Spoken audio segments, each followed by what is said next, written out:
मैं दिल से आपका स्वागत करता हूँ, आभार व्यक्त करता हूँ, क्योंकि आप सबका बहुत एक व्यस्त समय रहता है, ये हम सब जानते हैं। और जैसा आपने कहा कि ज्वलंत मुद्दा वास्तव में ज्वलंत मुद्दा है। 4-5 दिन से समाचार पत्रों में आपने पढ़ा होगा, हालांकि मुद्दा कोई नया नहीं है, और मुद्दा है ये समलैंगिकता। समलैंगिक दोबारा शुरू से। पिछले 4-5 दिनों से समाचार पत्रों में बहुत ही अच्छे ढंग से एक मुद्दा समलैंगिकता, शादी, विवाह। तो मुझे इस बात की तकलीफ है और बहुत अफसोस है कि इसको हम विवाह या शादी कैसे कह सकते हैं। एक माँ बाप और सब क्या कहते हैं, भाई कोई लड़का देखो। ये तो नहीं कहते को कोई लड़की देख ली शादी के लिए। लड़का शादी के लायक होता है क्या कहते हैं जानकार को, भाई कोई अच्छा सा परिवार बताइए, कोई लड़का ब्याह है। ये तो नहीं कहते हमको कोई लड़का बताइए। मतलब ये पूरी तरह से एक जो अपनी पुरातन संस्कृति है उसके एकदम विपरीत, पूरी तरह से खिलाफ, और केवल संस्कृति के ही खिलाफ नहीं है, ये वास्तव में तो प्रकृति के खिलाफ, प्रकृति को एक चुनौती देने वाली बात है। जो लोग इस समलैंगिकता की बात करते हैं उसके समर्थन में बात करते हैं, क्योंकि अपने देश के अंदर हर तरह के दिमाग के लोग हैं। हम उस बहस में, उस बात में मैं नहीं जाना चाहता, लेकिन ये अपने लिए और ये दुर्भाग्य के अलावा मैं समझता हूँ कि और कुछ नहीं कह सकते। और प्रकृति को जिसने भी चैलेंज किया है उसने कैसी मार खाई है, प्रकृति उसको सजा देती है। तो इसलिए जो एक चल रहा है, और इसके विरोध में हमारे यहाँ की बहुत खुशी की बात यह है कि घुहाना से हमारी मलिक खाप जो है, ये आउलाना बारह ने अपनी मीटिंग बुला करके और उसके अंदर इस प्रावधान, इस इशू का जो चल रहा है मुद्दा, इसका बहुत जोरदार उन्होंने विरोध किया है। और आज 26 तारीख है, शायद कुछ हमारी बहनें आज वो डीसी को ज्ञापन देने गई होंगी या जाएंगी।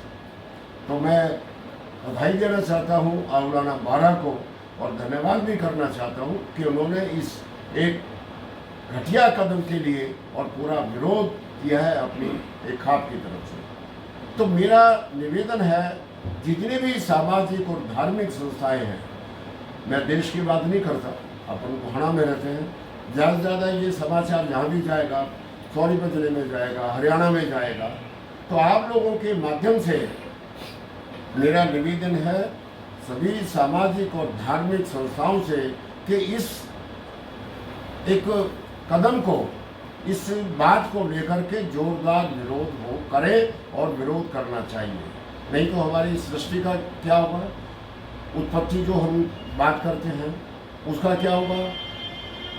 कल को भगवान ना करे, हालांकि मुझे नहीं लगता, लेकिन मैं एक वकील भी हूँ, एक सामाजिक प्राणी भी हूँ, सामाजिक कार्यकर्ता भी हूँ। इस नाते मेरा सुप्रीम कोर्ट से भी निवेदन है, मतलब न्यायपालिका से भी और विधायिका से भी, कि इस मुद्दे को किसी भी कीमत पर स्वीकार ना करके इसका विरोध करें। और ये कानून तो किसी कीमत पर बनना ही नहीं चाहिए। अगर ये कानून बन गया और ऐसे लोगों की संख्या अगर बढ़ गई तो आप अंदाजा लगाइए बच्चे कहाँ से आएंगे। और फिर ये संस्कृति कई होगी, विदेश की होगी, विदेश के अंदर रह रहे हैं शादी करके लोग। पहली बात तो मैं तो उसको शादी नहीं मानता, शादी कह ही नहीं सकते। शादी हमेशा होती है ऑपोजिट सेक्स, लड़के और लड़के की शादी। तो हम तो, हमारी जो हिंदू संस्कृति है, हम तो उसकी बात करते हैं, शुरू से उसको फॉलो करते आए हैं, हमने बुजुर्गों से जो देखा है, सीखा है, और इसी संस्कृति को हमने अपने को आगे बढ़ाना है। तो बजाय के विदेशी कल्चर के, वेस्टर्न कल्चर के, और अपने को जो इंडियन कल्चर है, अपनी जो हिंदू संस्कृति है, जो सभ्यता है, उसको अपने को आगे बढ़ाना है। तो मेरा ये मानना है कि इस प्रकार का जो एक चल रहा है और अखबारों के अंदर आ रहा है, 4-5 दिन पहले आपका तो काम ये पढ़ा भी होगा, और सुप्रीम कोर्ट ने भी इस बात को और कहा कि नहीं, ये बिल्कुल गलत है, नहीं होना चाहिए। अगर कल को कोई आज़ादी के नाम पर विचारों की अभिव्यक्ति जो रहती है, या कानून, कभी हिंदुस्तान में कहते हैं कानून है हमें बोलने का, कुछ भी बात कहने का, तो उस बात का नाजायज फायदा उठा करके इस प्रकार के और गलत एक चलन को और एक हवा देना, वो वास्तव में और भी सरासर गलत है। मित्तल साहब, आपका भी बन रहा है, जी, अगर ये कानून पास होता है तो आपकी तरफ से क्या रहेगा? पहली बात तो ये है कि मेरे पास वर्तमान में कोई पद नहीं है। मेरे पास पहले विश्व हिंदू परिषद का जिला का अध्यक्ष रहा हूँ, गीता स्कूल का अध्यक्ष रहा हूँ, वो एक शिक्षण संस्था है। लेकिन धर्म की बात करें, सामाजिक क्षेत्र में विश्व हिंदू परिषद काम करता है, वास्तव में ये विकार उसका है और एडवोकेट सर, उठेगा, आपको उठाएंगे। आपको नहीं लगता आप कानून के भी समझदार हैं हाँ। और इस चीज़ को लीगलाइज्ड किया जा रहा है और ये हमेशा से डिमांड रही है और बहुत सारे लोग इसमें इन्वॉल्व भी हो रहे हैं। हाँ, मेरा यही कहना है कि मैं वकील होने के नाते, कानून का ज्ञाता होने के नाते, इस कानून को ना सरकार को मंजूरी देनी चाहिए, ना सुप्रीम कोर्ट को मंजूरी देनी चाहिए। सुप्रीम कोर्ट इस कानून को बिल्कुल पास ना करे, हमारा ये निवेदन है। सरकार भी इसके और हक में कोई कानून ना बनाए, वो भी हमारा निवेदन है। क्योंकि इससे क्या होगा, समाज के अंदर भ्रांतियाँ फैलेंगी, कुरीति बढ़ेगी, बुराइयाँ निश्चित रूप से डे बाय डे बढ़ेंगी। तो इसलिए कानून का जो आपने जो पूछा है, एक वकील होने के नाते मैं इस बात के 110% खिलाफ हूँ कि इस प्रकार की बात को यदि कोई भी सरकार और कोई भी हमारा जो एक सर्वोच्च न्यायालय है, मैं नहीं समझता, मुझे विश्वास है कि ये अपने देश के अंदर कानून बिल्कुल नहीं बनेगा। मेरा तो ये सोचना, ये विश्वास है। समय लगता है हर बात को, एक किसी बात को जब लोगों को समझाना हो, उनको मौका देना हो, तो उसकी भी एक ये प्रक्रिया मैं समझता हूँ कि जो चल रही है अखबारों में। और ये जो खापू ने विरोध करना शुरू किया है, खापू ने तो बड़े से बड़े और निर्णय जो है वो बदलवा दिए, और अभी ये अवलाना 12 ने किया है और खापे भी आएंगी। और इसीलिए मैंने अपील की है, हाथ जोड़ के मेरी विनती है उन दूसरे खापों से भी, सामाजिक संस्थाएं, धार्मिक संस्थाएं के इस प्रकार के विचार के को वो पूरी तरह से इसका विरोध करें, ताकि ये बात कानून का रूप ना दे। मेडिकल साइंस तो कहता है कि ये चीज़ें नेचुरल है। बिल्कुल नहीं। अगर आप गहराई में जाएंगे, मेडिकल साइंस को देखेंगे, हालांकि मैंने मेडिकल साइंस नहीं पढ़ी, लेकिन जितना मैंने सुना है, मेडिकल साइंस भी नहीं कहते कि ये natural, it is quite against of natural system. Mittal साहब, ये मामला जब कोई सब जुडिस है सुप्रीम कोर्ट में, तो इसमें केंद्र सरकार को ही इसमें अपनी बात रखनी पड़ेगी। तो उसमें किस तरीके से इसका समाधान है? नहीं, सरकार का काम है ये, इस बात को किस तरीके से रखना है, जैसा आप पूछ रहे हैं।